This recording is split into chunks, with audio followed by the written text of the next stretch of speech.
Excise 8.2 trigonometry 10th class first సమ్లో first sum అన్నమాట sin 60 into cos 30 plus sin 30 into cos 60. ఈ values మీకు ఇందా చెప్పాను.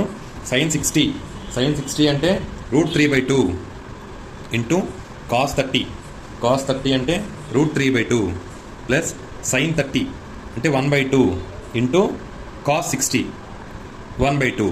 ఓకే, √3/2 అంటే √3/2 ఏమవుతుంది? √3/2 హోల్ స్క్వేర్ అంటే ఆ స్క్వేర్కి రూట్ పోతే 3/4 ఉంటుంది. అర్థమైందా? √3 హోల్ స్క్వేర్ అవుతుందమ్మా. 2 రూట్ పోతే 3/4 ప్లస్ 1/4. ఓకే, దీన్ని ఎలా రాసుకోవచ్చు? 4 LCM అయితే 3 కింద 2 డినామినేటర్ 4 ఉంది కాబట్టి 3 + 1 అవుతుంది అంటే 4/4. ఆన్సర్ 1. ఓకే, సెకండ్ది ఏంటి? 2 tan square 45 plus cos square 30 minus sin square 60.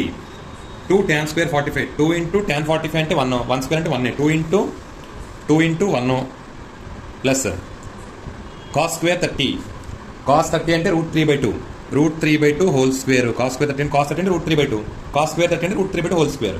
Okay, తర్వాత cos square 30 minus sin square 60 sin square 60 అంటే √3/2 అంటే మైనస్ √3/2 హోల్ స్క్వేర్. ఓకే, ఇది ప్లస్ √3/2 ఇది మైనస్ √3/2 ఇది పోతుంది. ఆన్సర్ 2. ఓకేనా? ఇప్పుడు సేమ్ ఎక్సైజ్ 8.2 ట్రిగ్నోమెట్రీ 1 ఫస్ట్ రామన్లో థర్డ్ సమ్ అంటే 1లో 3. ఇది కొంచెం ఇంపార్టెంట్ సమ్, జాగ్రత్త చూడండి. cos 45/secant 30 plus cosecant 30. Okay.